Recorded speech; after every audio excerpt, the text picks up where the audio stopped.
Good morning, students. Welcome you all to this online lecture series on intellectual property rights and patent systems. As you know, in the previous lecture, we studied in detail various topics of this unit, design rights.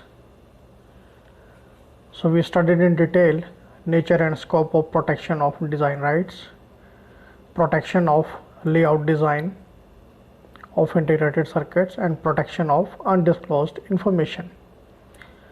So in today's lecture, we are going to do the revision of other three very important topics of this unit, that is protection of trademarks, domain names, and geographical indications.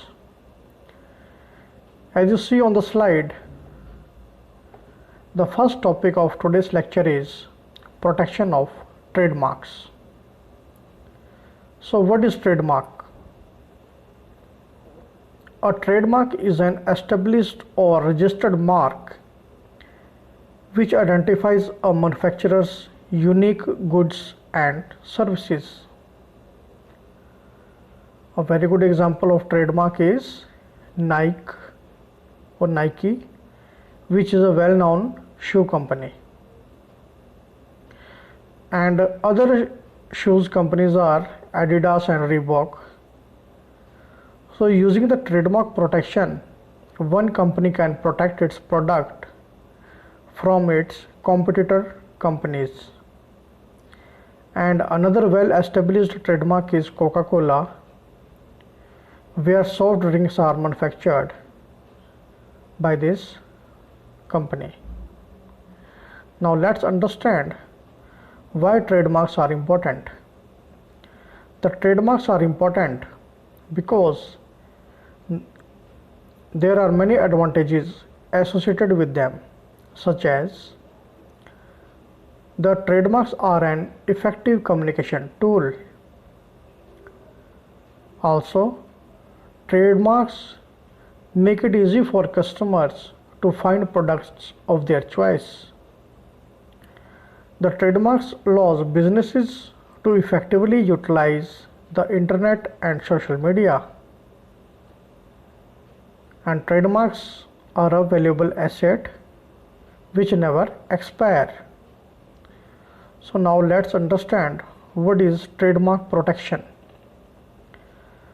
The trademark protection refers to safeguarding one's intellectual property rights to protect a trademark from counterfeiting and infringement.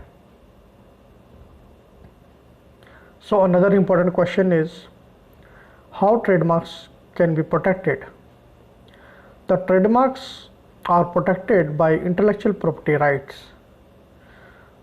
So for the right protection, first of all, we must ensure that our trademark is for what purpose.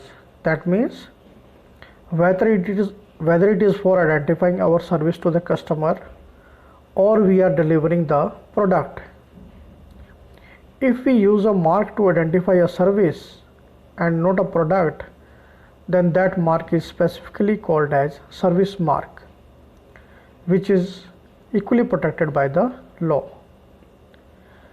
The other things which are important for trademark protection are that when we start using our trademark, there is need that we use our trademark correctly and regularly with our product or service.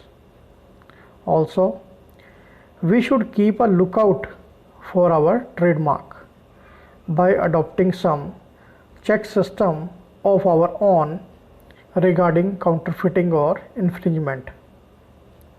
And third important point is that we should take legal action against those who try to do counterfeiting or infringement regarding our trademark. So I hope you have now thorough understanding of this topic of protection of trademarks. Now let's move to the next slide for the study of domain names. So the first question is, what is domain name? The definition says that A domain name is the address where internet users can access the website of their choice. Or in other words, a domain name is used for finding and identifying computers on the internet.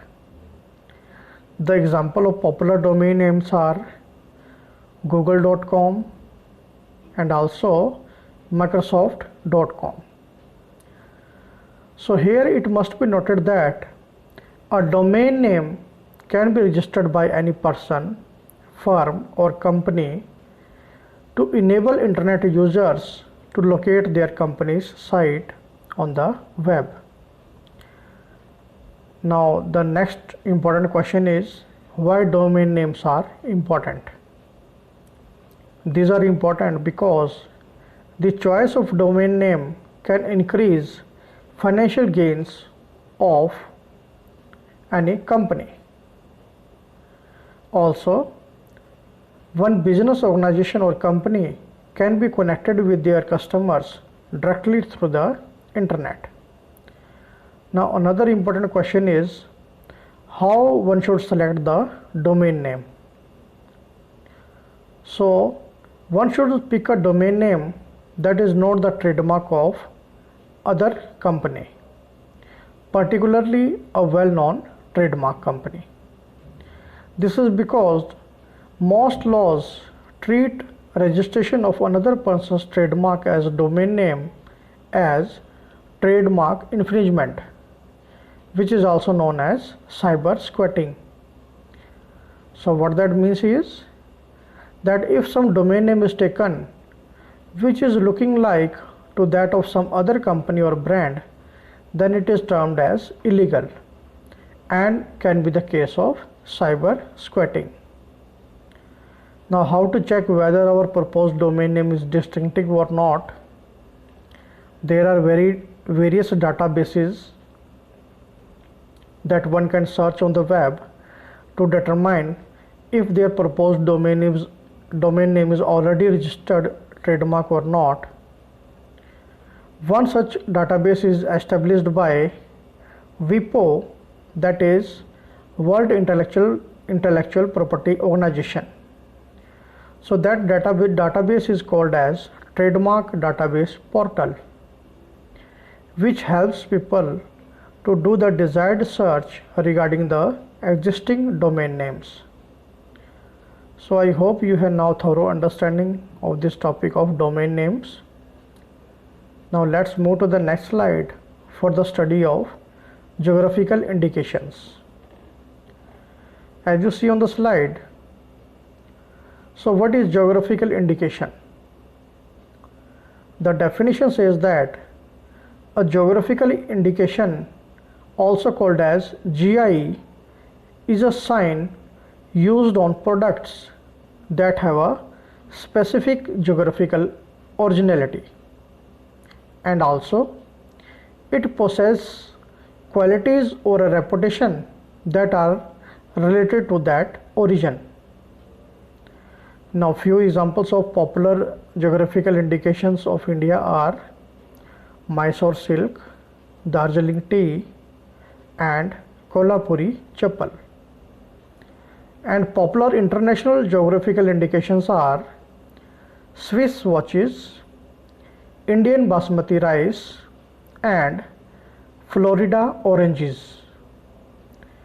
Now another very important question is that how a product can function as geographical indication, or what is the minimum condition for that product to be identified as GI.